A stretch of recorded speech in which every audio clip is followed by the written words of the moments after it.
Bangla live 24 এর পক্ষ থেকে আপনাকে জানাই স্বাগতম। শুরুতেই থাকছে সংবাদ শিরোনাম। বিএনপির ভারপ্রাপ্ত চেয়ারম্যান তারেক রহমান বলেছেন, অতি দ্রুত অতি তাড়াতাড়ি নির্বাচন ব্যবস্থা করে দিন। থাকছে বিস্তারিত।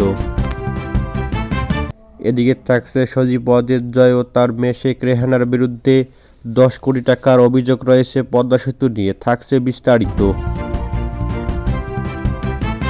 এদিকে থাকছে বাংলাদেশের সাবেক আইনমন্ত্রী আনিসুল হককে 10 দিনের রিমান্ডে আবারও নেওয়া হয়েছে। থাকছে বিস্তারিত। এদিকে থাকছে দীর্ঘ প্রায় 14 বছর পর প্রকাশ্যে আবারও সম্মেলন করার অনুমতি পেয়েছে বাংলাদেশ জামাতে ইসলামী। এতক্ষণ শুনছিলেন সংবাদ শিরোনাম, এবার থাকছে বিস্তারিত।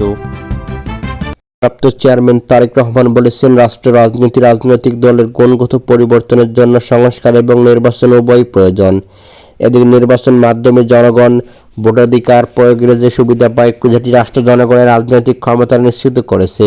এদিকে বিকেলে রাজধানীর ইঞ্জিনিয়ার্স ইনস্টিটিউট ছাত্র দলের 46তম প্রতিষ্ঠা বার্ষিকী উপলক্ষে আলোচনা সভায় প্রধান অতিথির বক্তব্যে এসব কথা বলেন তারেক রহমান আরও বলেন, কোনো মহল থেকে সংস্কার নাকি নির্বাচন, এ ধরনের জিজ্ঞাসাবাদকে বিএনপি তথা দেশপ্রেমিক সব রাজনৈতিক দল স্পেস অসৎ উদ্দেশ্যে তর্ক করা নিয়ে বিরত থাকার আহ্বান জানিয়েছেন তারেক রহমান।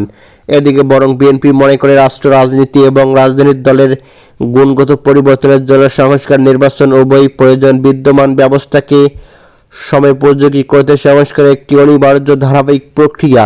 একইভাবে গণতান্ত্রিক ব্যবস্থাকে টেকসই এবং পাকিস্তানি গ্রুপ দিতে নির্বাচন সবচেয়ে বেশি গুরুত্বপূর্ণ কার্যকর পন্থা। এদিকে তিনি আরও বলেন, বিএনপি মনে করে রাষ্ট্রে জনগণের রাজনীতি অর্থনীতির ক্ষমতার নিশ্চিত না গেলে গণতন্ত্র, মানবাধিকার কিংবা পুঁথিগত সংস্কার শেষ পর্যন্ত কোনো কিছু টেকসই হয় না। এদিকে অন্তর্বর্তীকালীন সরকার বেশ কিছু গুরুত্বপূর্ণ বিষয় সংস্কারের কার্যক্রম হাতে নিয়েছে। সংস্কার কার্যক্রম অবশ্যই প্রয়োজন, এই কারণে অন্তর্বর্তীকালীন সরকার হয়তো তাদের দৃষ্টিতে অনেক বড় সংস্কার হাতে নিয়েছে। তবে এসব সংস্কার কর্মসূচির আড়ালে জনগণের নিত্যদিনের দুর্দশা বাড়তে থাকলে জনগণ হয়তো সরকারের সংস্কার নিয়ে মুখ খুলতে বাধ্য হবে। ইতিমধ্যে জনগণ মনে প্রশ্ন উঠেছে, পলাতক স্বৈরাচার আমলের সৃষ্ট বাজার সিন্ডিকেট ভেঙে জনগণের ক্রয় ক্ষমতার ভিতরে আনতে সরকার কি পদক্ষেপ নিয়েছে? ফ্যাসিস্ট আমলে দায়ের করা লাখ লাখ মামলা এখনো কেন মানুষকে আদালতের বারান্দায় ছোটাছুটি করতে হচ্ছে? তিনি আরও বলেন, অন্তর্বর্তীকালীন সরকার তাদের সংস্কার বা গৃহীত পরিকল্পনায় ব্যর্থতার পরিচয় দিলে ষড়যন্ত্রকারীরা 2024 সালে গণ অভ্যুত্থানের স্পিরিট বিনষ্ট করার সুযোগ নেবে। এর মধ্যে তারা একাধিকবার দেশে অস্থিতিশীল পরিবেশ সৃষ্টি করার অপচেষ্টা চালিয়েছে।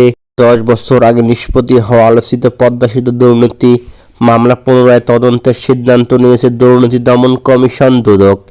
এদিকে যোগসাজশের অভিযোগে সেতু বিভাগের সাবেক সচিব, প্রধান প্রকৌশল এসএনসি লাবানিন সহ 8 কর্মকর্তার বিরুদ্ধে অধিকতর তদন্ত করবে সংস্থাটি। এদিকে দুদকের প্রধান কার্যালয়ে এমন সিদ্ধান্ত নেওয়া হয়েছে বলে সংস্থাটির মহাপরিচালক মোহাম্মদ আখতার হোসেন জানিয়েছেন। তিনি বলেছেন, ঘুষ লেনদেনের ষড়যন্ত্রমূলক কার্যক্রম পরিচালনার মাধ্যমে পদ্মা সেতু প্রকল্পের নির্মাণ কাজে পদ্মা বহুমুখী সেতু প্রকল্পের নির্মাণ তদারকির পরামর্শক নিয়োগ সংক্রান্ত দরপত্রের অন্যতম দরদাতা এসএনসি লাবানিন ইন্টারন্যাশনাল ইনককে কার্যদেশ পাইয়ে দেওয়ার অপরাধমূলক ষড়যন্ত্র করায় বনানী থানায় মামলা করা হয়। এদের পরে তদন্ত শেষে 2014 সালে আদালতে এফআরটি দাখিল করা হয়। ওই মামলায় পুনর্পরিচালনা করে কমিশন মামলাটি অধিকতর তদন্তের সিদ্ধান্ত নিয়েছে। এদিকে 2012 সালের 17 ডিসেম্বর রাজধানীর বনানী থানায় মামলা মোট 7 জনের বিরুদ্ধে মামলা করে দুদক। সেতু বিভাগের তৎকালীন সচিব মোশাররফ হোসেন ভূঁইয়া, সাবেক তত্ত্বাবধায়ক প্রকৌশলী কাজী মোহাম্মদ ফেরদৌস, সাবেক সড়ক জনপথ বিভাগের সহজ নির্বাহী প্রকৌশল মোহাম্মদ রিয়াজউদ্দিন সহ এমন বিভিন্ন ব্যক্তির বিরুদ্ধে মামলাটি করা হয়েছে। এদিকে 1.5 বছর বেশি সময় তদন্ত শেষে 2014 সালের 3 সেপ্টেম্বর থেকে আসামিদের অব্যাহতি দেয় দুদক, যা ওই বছরের 17 সেপ্টেম্বর আদালতে গ্রহণ করে। দুদকের তৎকালীন উপপরিচালক মির্জা জাহিদুল আলমের নেতৃত্বাধীন একটি টিম মামলাটি তদন্ত করেছে। এদিকে পদ্মা সেতু দুর্নীতি ষড়যন্ত্র মামলায় এজাহারের সন্দেহভাজনের তালিকায় ছিলেন সাবেক যোগাযোগ মন্ত্রী সৈয়দ আবুল হোসেন ও সাবেক পররাষ্ট্র প্রতিমন্ত্রী আবুল হাসান চৌধুরী। মামলাটির এফআইআর মাধ্যমে তারা এই অভিযোগ থেকে রেহাই পাইছেন।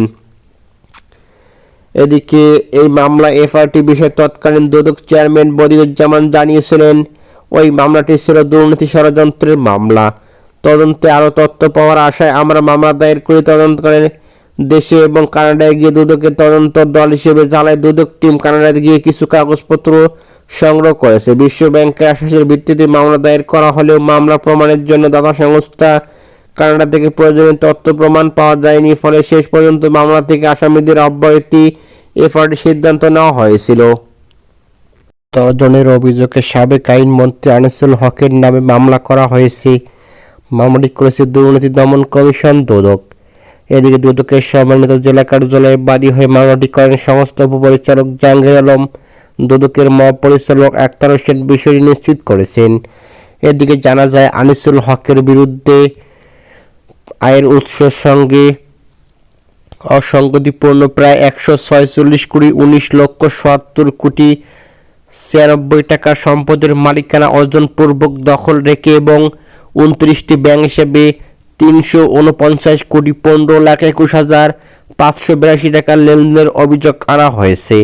এদিকে আনিসুল হক ও তার ঘনিষ্ঠ সহযোগী অ্যাডভোকেট তৌফিক করিম সহ সংশ্লিষ্টদের সম্পদের অনুসন্ধান শুরু করে দুদক।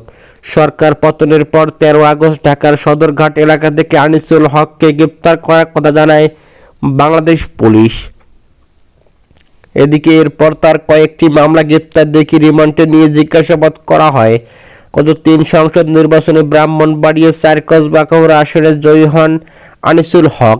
এজাহারে বলা হয়েছে, আসামি নিজ ও তার স্বার্থ সংশ্লিষ্ট ব্যক্তিদের নামে 2014 সালের 1 ডিসেম্বর থেকে 2024 সালের 16 ডিসেম্বর পর্যন্ত পাবলিক সার্ভেন্ট হিসেবে অপরাধমূলক অসাধারণ ক্ষমতার অপব্যবহারে অসৎ উপায়ে জ্ঞাত আয়ের উৎসের সঙ্গে প্রায় 146 কোটি টাকার মতন সম্পদ বাজেয়াপ্ত করার অভিযোগ রয়েছে।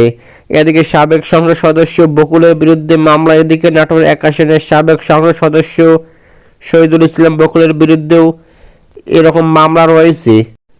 এদিকে দীর্ঘ প্রায় 14 বছর পর প্রকাশ্যে কেন্দ্রীয় সদস্য সম্মেলন করেছে বাংলাদেশ জামায়াতে ইসলামী ছাত্র শিবির। এদিকে রাজধানীর সোহরাওয়ার্দী উদ্যানে সম্মেলন অনুষ্ঠিত হয়েছে। এতে সারা দেশ থেকে ছাত্র শিবিরের সদস্য পর্যায়ের জনশক্তি সরাসরি অংশ নিয়েছে। এদিকে এই সম্মেলনে অতিথি হিসেবে উপস্থিত ছিলেন ছাত্র শিবিরের সাবেক নেতৃবৃন্দ জামায়াতে ইসলামীর আমির ডক্টর শফিকুর রহমান। এদিকে সেখানে আমন্ত্রিত ছিলেন গণমাধ্যম কর্মীরা পেশাগত দায়িত্ব পালনের জন্য অন্য সাংবাদিকদের মতো সেখানে সংবাদ গ্রহণের জন্য বেসরকারি টেলিভিশন কর্মরত ফেরদৌস ওসি নামের এক সাংবাদিক। এদিকে ছাত্র শিবিরের সম্মেলন প্রথমবার কভার করতে গিয়ে তার ভিন্ন অভিজ্ঞতা রয়েছে। সেই অভিজ্ঞতা তুলে ধরেন নিজের ফেসবুক আইডিতে এক লম্বা শেয়ার দিয়ে পোস্ট দেওয়ার পরপরই তার লেখার স্ক্রিনশটটি সামাজিক যোগাযোগ মাধ্যমে ছড়িয়ে পড়ে দ্রুত ভাইরাল হয়ে যায়। শিকার নারী সাংবাদিক উষা লেখেন, দীর্ঘ 1.5 পর প্রকাশ ছাত্র সম্মেলন করেছে বাংলাদেশ ইসলামী ছাত্র শিবির। রাজধানীর সোহরাওয়ার্দী উদ্যানে 7,000-এর বেশি সদস্য নিয়ে সম্মেলন শুরু হয়। গণমাধ্যমে কাজ করার সুবাদে বড় রাজনৈতিক দলগুলোর সম্মেলন কাভারেজ করতে হয়। তবে এ সম্মেলনে ভিন্ন অভিজ্ঞতা হয়েছে। নারী হিসেবে যথেষ্ট সম্মান নিরাপত্তা বোধ করেছে। সংগঠনটি বেশ সুশৃঙ্খল, প্রধানমন্ত্রীর বক্তব্যের পর কোনো হুড়াহুড়ি ধাক্কা ধাক্কি ছিল না সেখানে।